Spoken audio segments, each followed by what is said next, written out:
Hello guys, આજે મારે થોડી કંઈક વાત કરવી છે. ખાસ મેલ માટે છે, ફિમેલ માટે નથી. મેં જોયું છે કે જે પુરુષ છે ને પૈસા ન કમાતો હોય ને તો એને કોઈ જમવાનું પણ ન પૂછે, એની કોઈ કદર જ ન હોય. પણ જેવો એ પૈસા કમાવા માંડે ને, જે એની પાસે જે નોટું આવવા માંડે ને, તો એનું માન પણ એનાથી વધી જાય. લોકો એને ટાઈમસર જમવાનું પૂછે, એને બધી માન આપે. જે ઇગ્નોરન્સ હોય ને એ હાવ પયું છે.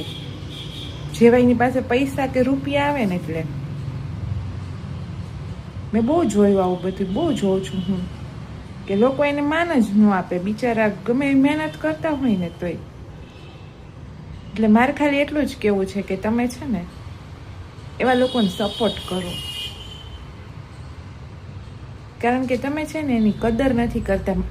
કહેવાય છે ને કે એની જે માણસની કદર છે ને એ રૂપિયાથી છે, એના વ્યક્તિથી નથી, વ્યક્તિત્વથી નથી કરતા કોઈ. કે રૂપિયો જોઈને લોકો એની કદર કરે છે. માયનું કે હશે એનો નસીબ સાથ નથી દેતા હોતા. ઘણા લોકો બહુ મહેનત કરતા હોય છે પણ એનો નસીબ સાથ નથી આપતો હોતો. તો હું એટલું જ કહીશ કે નસીબ સાથ આપે કે ન આપે, પણ તમે જરૂર એનો સાથ આપજો. ઘરની વ્યક્તિ તરીકે લોકો બહુ ઇઝીલી બધાને જજ કરી લેતા હોય છે કે આનામાં આવડત નથી. ભાઈ, આવડત હોય છે બધામાં, ભગવાને કંઈક ને કંઈક આવડત આપી જ હોય છે. પણ ક્યારેક એનો સમય ખરાબ હોય ને બિચારા, તો એ પાછળ રહી જાય બે ડગલા. તો તમે એને સાથ આપો ને આગળ આવવામાં.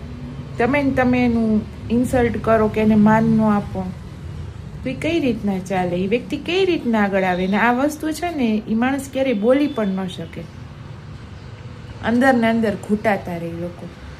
તો હું આશા રાખું છું કે તમે છે ને એને સમજો, નહીં કે એના શું કહેવાય અવગુણ બધાને કહો કે સાવ આવો છે ને કમાતો નથી.